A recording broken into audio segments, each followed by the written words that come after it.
Hello, once again, my friends and relations, to this next segment on the running theme of kinship. And before we go on to today's particular topic, I just would like to give a big thank you to all my pre-existing or previous subscribers and the new ones. Thank you very much, and all those who view and like what I post here. Thank you very much.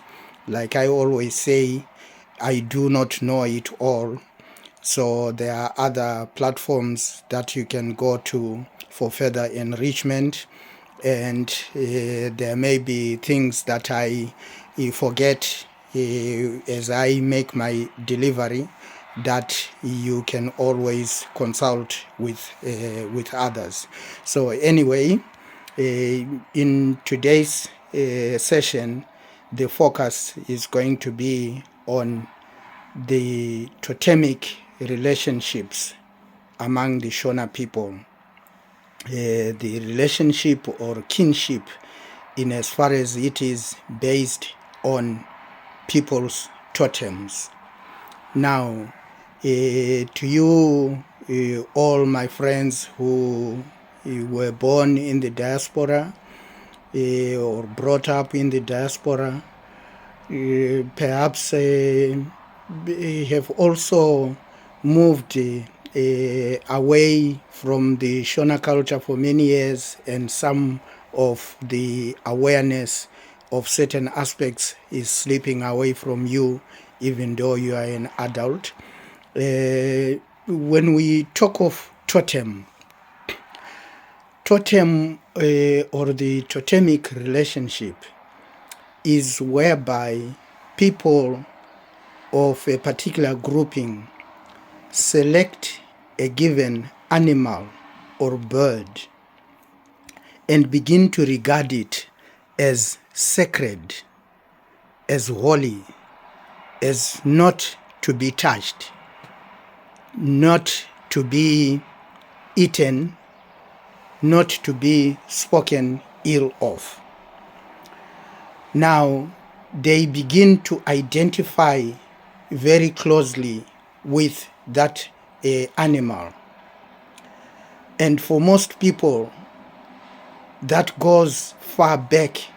That's most people among the Shona, and it also applies in the wider Zimbabwean context and other African communities, in Malawi, in Zambia, in South Africa, in Mozambique, and so on, even in Botswana.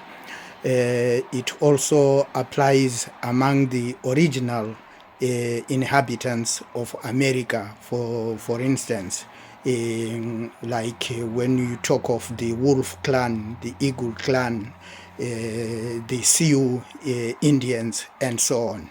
So it goes far back into one's lineage, one's heritage, ancestral heritage, that there isn't a single person you can find who can identify and say, oh, it was so and so who originally selected this particular animal, bird, or fish as our totem. But the principle is that having selected that animal, it becomes a sacred one. The animal with which that original individual identified, and it is associated with spiritual powers of protection. It could be that that person, original person, was hunting, or perhaps it was 2 or 3 of them from the same family. They were hunting, and a tree was about to fall on them, and all of a sudden there was an elephant passing by, and the tree, rather than crushing them, landed onto the elephant's back, and they escaped unhurt, and they he began to identify with the elephant as their totem, a sacred animal of protection to their grouping, and all those who then were born from them, those who were their issue from then on. So it could be that they were about to be attacked by a lion, and then all of a sudden a baboon barked, and the lion stopped short, and they managed to escape.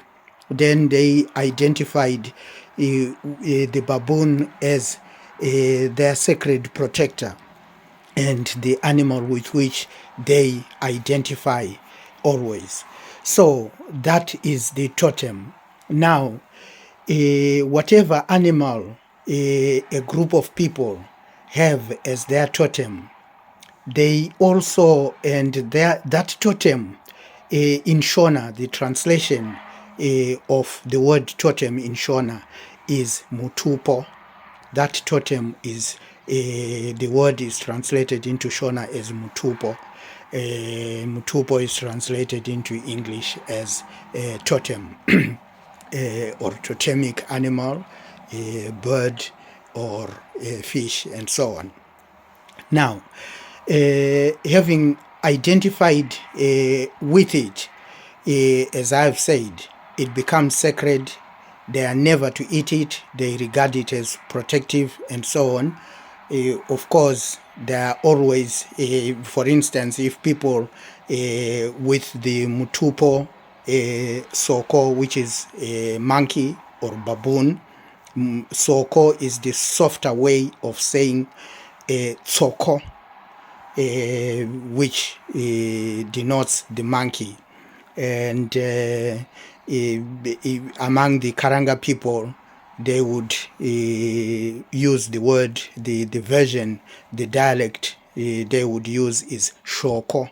They would refer to it as shoko. However, even though soko and shoko denote monkey in English, the general animal they usually refer to as a totemic grouping is the baboon, gudo, veni, makwiramiti. So that is because they belong to the same genus. So both the monkey and the baboon are included within the Soko totem. So people within that grouping, that totemic grouping, would believe that baboons wouldn't attack their fields, their crops. Baboons wouldn't attack their chickens. Baboons wouldn't attack their fruits at their homesteads. Things like that. And if they did, they would say, they would take it, interpret it along the lines that, oh, well, we are sharing. But it doesn't always work like that. Sometimes they get angry and have to chase them away. And even though people say, if you are of that particular totem, you do not eat that animal, there are certain so-called people who I have found eating baboon meat. The same with the people who have a gumbo as their totem, which means the leg. And those people, the leg they refer to is the leg of a cow, an ox. However, those people do eat cow legs. When you challenge them, when you ask them, you debate with them, they then say, no, the leg that we refer to is the hoof. Zondo is the hoof that we do not eat. So people make qualifications in order to defend themselves, to explain themselves in given circumstances. So each totem then has a praise format that is used, a praise title. So for instance, with the Soko totem, the praise title is Mrewa. So whoever is being praised under the so-called totem, they would use this Zvidawo. Zvidawo, in other words, the way of addressing, the way of calling somebody. So how you address them as a member of this totemic group. And this Zvidawo is usually used when somebody is pleading, when somebody is praising, when somebody is thanking for some huge accomplishment. In the past, it would have been, for instance, hunting. Some member of the family has caught a huge animal of game and brought it back home for to feed the family as relish. So the family is very happy. The leading person in the family, either the father or the mother, and usually the mother sits down or crouches down and begins to express her appreciation and thanks using that Zvidawo, the praise name or praise title. So people relate to one another under totems and Zvidawo, totems and praise names, Mitupo, nezvidawo. And when people belong to a given totem and Zvidawo, they are a family. Even if you have never met one another, even if you have never known one another before, you meet in a very completely new place. Once you discover that if you are of the so-called totem and the other person is of the same totem, you are automatically father and son, mother and daughter, father and daughter, siblings, perhaps aunt and nephew. You are automatically, if a family member of yours married into the so-called totemic grouping, if they were, it's a male family member of yours who married into the totemic, so-called totemic grouping, then it means that all those of the so-called totemic grouping that you meet are your in-laws. They are your vatezara, even if you have not known them before. Once you meet them and you get to know they are of that totem, they are now your in-laws, your vatezara, and the Ambhuya mothers-in-law, and so on. And vice versa, you are their son-in-law or brother-in-law, depending on the level of your generations. And you, if you meet somebody of the same totem, like I've already just said, you automatically become father, son, mother, daughter. Not really mother, daughter, but father, son, aunt, nephew, and brother, sister, and so on. That is how totems work, and they bring people together. So just like those titles that we use of Amayi, Baba, VaSekuru, Ambhuya, Handradzi, Mningina, Vatete, Muzukuru, and so on, to designate different family members according to the family tree. The totemic relationship is a wider one that brings a wider community together. And now, totems can have different Zvidawo, slightly different Zvidawo. They can go into subdivisions. So, for instance, the so-called totem, there is a grouping within the so-called totem that is specifically Mrewa. There is another that is Vudzijena. There is another that is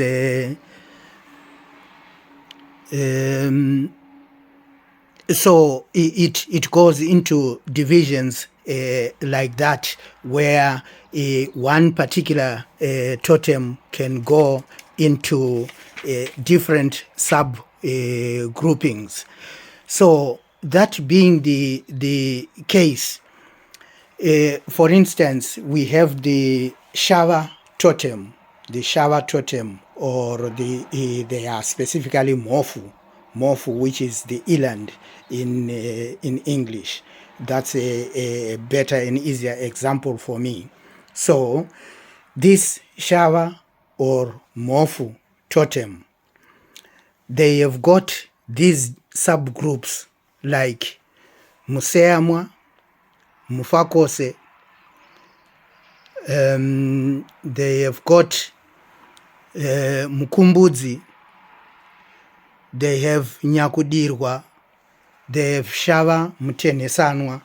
All those are subgroupings within the shava or mofu totem. So that's how these subgroupings sometimes go. So this is about the totemic principle, totemic relationships, how people relate to one another and can address one another with those titles, totemic titles. So rather than address your father with the title Baba, father, you can address your father under the title or using the title Soko, if he is of the Soko totem, or Mrewa, and so on. If your father is of the Shawa clan, the Mofu clan, you can address him when you greet him in the morning, or when you greet him having not met him for a long time, Kazwai, Mofu, and so on, using the totemic title.